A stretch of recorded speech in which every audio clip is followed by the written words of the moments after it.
Welcome back and thank you for joining us today. Each week, we're posting fresh content, providing information you need to know when it comes to your criminal defense. We've received several requests recently about civil litigation, so today we're going over the basics of starting a civil case. A civil case is one that concerns a matter between individuals that does not involve the enforcement of a criminal statute.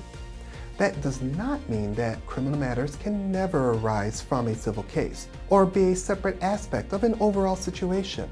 If that should ever happen, the criminal matter will be handled in a criminal court. There are four main steps that take place during the initiation of a civil court case. Step one is a complaint. The plaintiff writes the complaint that outlines the dispute and relief they are seeking. Michigan has standardized forms that can be found online.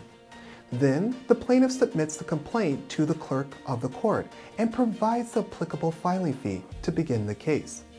Some states allow for electronic filing as well. Step two is the summons. The clerk of the court receives the complaint and issues a summons to be served to the defendant. The summons includes identifying information for the parties, case information, instructions for how the defendant may respond, and most importantly, the final date for the defendant to respond before the case proceeds without them. The third step is service. The summons may only be served or given to the defendant by certain parties authorized by the court rules. There are also prescribed methods for service of the summons and proof that service was achieved. The plaintiff must submit proof of service to the clerk of the court. This brings us to our last question and step. You respond to the complaint by completing step 4, which is the answer.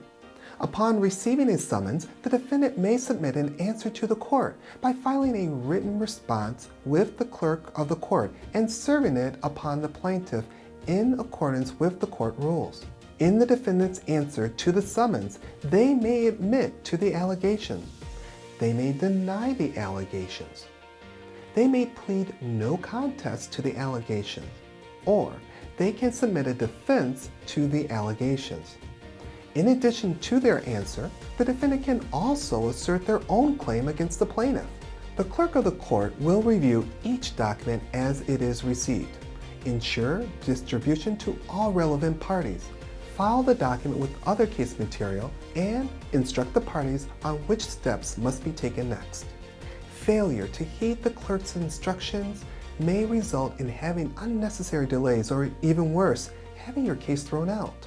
Today, we covered the opening stages of a civil case.